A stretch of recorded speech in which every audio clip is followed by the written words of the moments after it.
सोचो अगर आप कुछ भी पढ़ो और वो आपको हमेशा याद रहे तो कैसा रहेगा। मजा आ जाएगा ना। कुछ लोगों का मानना है कि इंसान सब कुछ याद नहीं रख सकता। अब यहां बात यह है कि सब कुछ याद रखना भी किसे है। बेकार का कूड़ा इकट्ठा करके करेंगे भी क्या। जिस तरह आप अपने मोबाइल में मेमोरी फुल हो जाने पर कुछ डाटा डिलीट कर देते हो, लेकिन आप सिर्फ वही डिलीट करते हो जो आपके लिए इतना ज़रूरी नहीं है। उसके नहीं होने से भी आपका काम चल जाएगा और आप उस एक्स्ट्रा डाटा को डिलीट कर देते हो। सेम उसी तरह आपको सब कुछ बेकार की चीज़ें भी याद रखने की ज़रूरत नहीं है। तो आप इस बात से बिल्कुल बेफिक्र रहिए कि आपको सब कुछ याद नहीं रहता और आप भूल जाते हो। ये प्रॉब्लम सभी के साथ है, आप अकेले नहीं हो। अब यहाँ मेन बात यह है कि जिसे आप याद रखना चाहते हो वो कैसे याद रहे।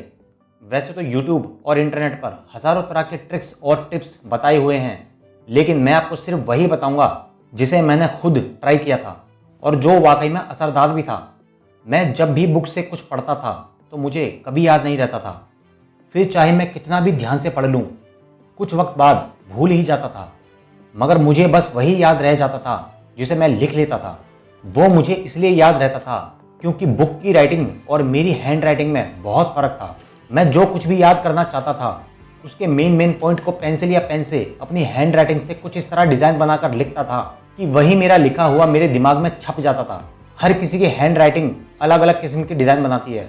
आप भी अपनी हैंड राइटिंग को दूसरों से मैच करके देखना, अलग ही पता चल जाएगा कि आपकी हैंड राइटिंग कौन सी है। तो मुझे मेरी ही अजीबोगरीब तरीके से लिखी हुई नोट्स याद रह जाती थी, जिसे मैं आसानी से नहीं भूलता था और एग्ज़ाम के वक्त मुझे बड़ी आसानी से सब कुछ याद आता जाता था। या जब भी ज़रूरत पड़ती थी तो मुझे मेरे हाथ से लिखा हुआ नोट्स याद आ जाता था और बुक से पढ़ा हुआ कभी भी मुझे याद नहीं आता था। आप भी इसे ट्राई कर सकते हो। अगर आपको भी बुक से पढ़कर याद रखने में दिक्कत आती है तो हमेशा पेंसिल और एक ब्लैंक रजिस्टर लेकर बैठो और जो जो पॉइंट आप याद रखना चाहते हो उन्हें अपनी हैंड राइटिंग के अनुसार कुछ इस तरह डिज़ाइन बनाकर लिखो जिस वजह से वो आपके दिमाग में छप जाए, जिसे आप आसानी से कभी नहीं भूलोगे। इसके अलावा एक दूसरा तरीका है कि अगर आप ग्रुप में पढ़ाई करने में कंफर्टेबल हो तो इसे भी आजमा कर देखो। ग्रुप में की हुई बातें अक्सर याद रह जाती हैं क्योंकि वहाँ का सीन हमारी आंखों में बस जाता है कि आप किस तरह से कहाँ बैठे थे, आपके राइट तरफ कौन बैठा था, आपके लेफ्ट और फ्रंट में कौन बैठा था, आपके किसी क्वेश्चन का सबसे बेस्ट जवाब किसने और क्या दिया था, कौन आपके किस सवाल को फनी बनाकर सबसे ज़्यादा हंस रहा था। तो ये सब चीज़ें भी अक्सर हमारी आंखों में छप जाती हैं। तो आपको लास्ट में मेरे कहने का मतलब ज़रूर समझ में आ गया होगा कि हमें सिर्फ वही याद रहता है जो हमारी आंखों में छप जाता है। हमारी आंखों में क्या छपेगा और क्या नहीं, ये खुद हमारे हाथ में है। और जो कुछ भी आप पढ़ोगे उसे रिवीजन करना कभी मत भूलना।